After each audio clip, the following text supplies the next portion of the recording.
homem, então, também não era um leproso, não era um endemoniado. Aquele homem era apenas cego e que precisava da luz de Deus. Bendito seja o nome do Senhor. Ele ia representar o que estavam vivendo os discípulos do Senhor. E quando eles chegam e apresentam o cego a Jesus, eles rogam que Jesus o toque. Mas como disse o pastor Ivanildo, Deus trabalha de diversas maneiras. Pelo toque, vá e seja curado, pela palavra, pelo lodo, não é? De diversas maneiras. Presente, à distância, como o caso daquela criança que foi curada, e o homem voltou, no outro dia quando chegou em casa, na mesma hora da palavra, tinha sido curado.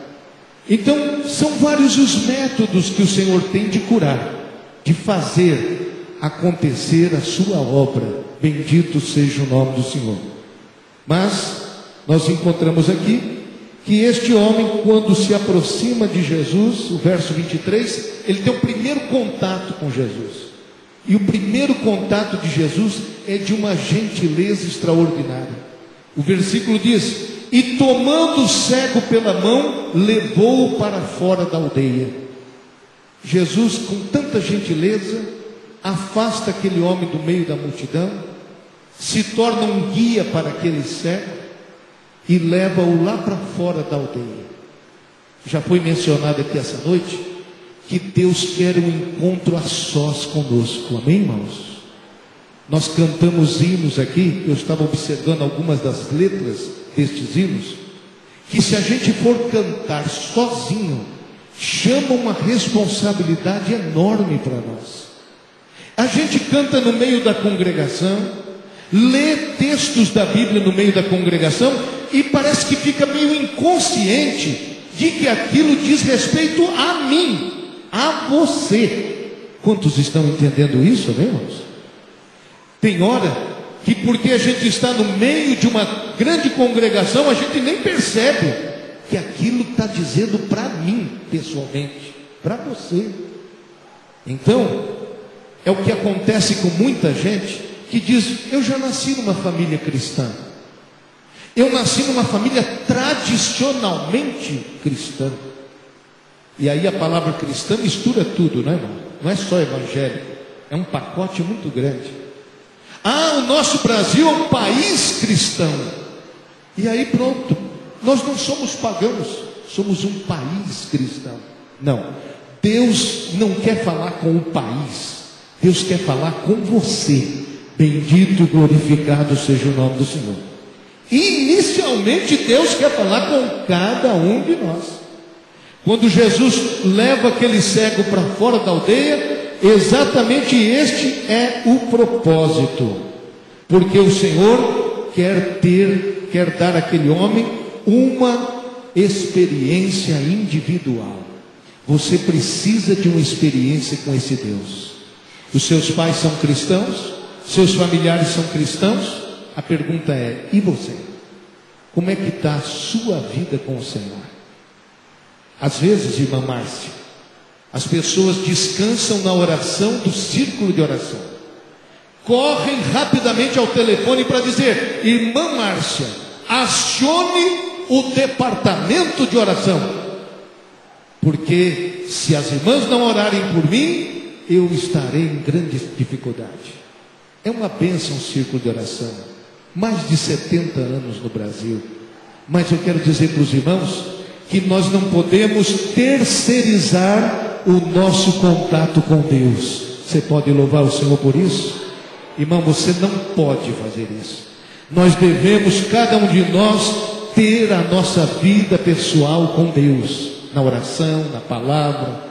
Ah, existe um grupo na igreja especializado em evangelizar. São especialistas.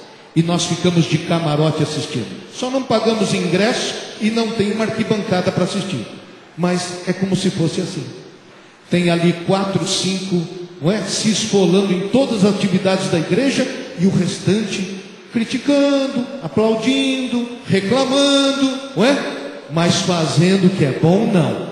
Então eu quero te dizer nessa noite, saia dessa arquibancada, quem sabe até um camarote ou cadeira cativa, e desça para o gramado e venha competir em nome de nosso Senhor Jesus Cristo. Venha combater o bom combate.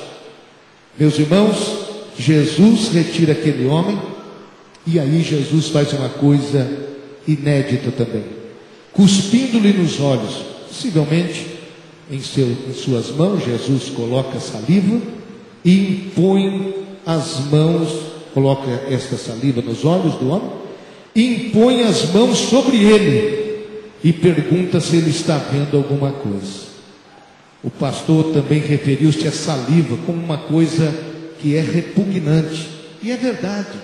Mas sabe por que às vezes é assim que Deus trabalha? Porque quantos que se converteram e passaram a vida toda falando mal de igreja, falando mal de pastores, falando mal da Bíblia, desprezando e considerando como coisas repugnantes. Vocês consideravam todo o serviço da palavra de Deus como uma verdadeira saliva nojenta e asquerosa. Vocês até diziam: na minha família isso não pega, porque na minha família a gente não aceita essa saliva. Eu quero te dizer que é esta saliva a solução para a sua vida. Bendito e glorificado seja o nome do Senhor. E aí, meus irmãos, é o que acontece com Saulo, que perseguiu os crentes e depois se tornou apóstolo dos crentes. É o que acontece com você, que é zombado e desprezado porque é um servo fiel de Deus. Mas quando aquela pessoa cai em grande dificuldade, sabe de quem vão lembrar? Vão lembrar de você. Na hora do aperto e da aflição, vão lembrar: aqui nessa fábrica, aqui nessa universidade, aqui no nosso bairro, aqui nessa rua mora um crente fiel. E agora é aquele crente fiel que eu desprezei a vida toda, que tem uma resposta de Deus para mim. Você pode louvar o Senhor por isso? Entendeu por que o Senhor usa essa saliva? E não é só por isso, porque da boca do Senhor saía a verdade, e é a verdade que ilumina os olhos. A saliva sai da boca do Senhor e vai para os olhos do cego. A verdade, e só a verdade de Jesus é que pode iluminar o entendimento da humanidade. Amém, meus irmãos? Somente isso. O homem pode escolher: eu não quero saliva de Jesus, eu não quero as coisas evangélicas, eu vou procurar meus remédios, meus colírios, meus pós-medicinais, eu vou procurar outras soluções que são ideias humanas. E você vai só trocar de receita e nunca vai chegar no entendimento que Deus quer. Só Jesus, e somente e exclusivamente Jesus, vai dar o entendimento tão necessário para a sua vida. Você pode louvar a Deus por isso? Não existe outra alternativa. Glória a Deus por isso. Bendito seja o nome do nosso Deus, porque Ele faz isso por nós. E eu quero dizer aos irmãos que o Senhor impôs as mãos e perguntou. O que é que diz o verso 24? E levantando ele os olhos, disse: se a gente quiser mudança, a gente não pode continuar com os olhos baixados. A gente tem que levantar os nossos olhos, porque às vezes passamos a vida toda com os olhos em nós mesmos, com os olhos nos outros, com os olhos na terra. Mas nessa noite eu quero que você levante os seus olhos para Deus. Irmão, que coisa maravilhosa. Aquele homem aceitou aquela saliva nos seus olhos, o Senhor impôs as mãos sobre ele, e ele poderia naquele momento já estar vendo perfeitamente, mas não viu. Não viu. O versículo diz, o versículo 24, o Senhor perguntou se ele via alguma coisa. Vejo os homens, já é uma grande coisa, já está vendo, mas eu vejo os homens como árvores que andam. Que coisa estranha esse versículo, irmão. Uma pessoa confunde homens com árvores. Fica imaginando uma árvore andando em sua direção, dá vontade de sair correndo, irmão. Uma árvore, uma mangueira, uma laranjeira vindo correndo atrás de você, perna para que te quer, irmão. Mas outra coisa que também está aqui embutida nesse versículo é o exagero. Porque quando uma pessoa não está vendo perfeitamente, ela até aumenta o que está vendo. Estou vendo uma árvore, porque não está vendo com perfeição.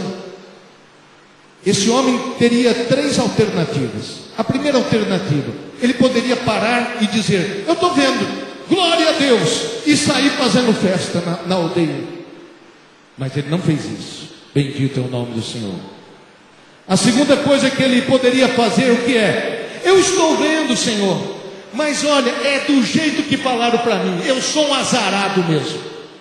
Nem o Senhor Jesus, o Messias, pondo as mãos em mim, colocando saliva nos olhos, impondo as mãos, consegui resultado. Eu sou mesmo um azarado.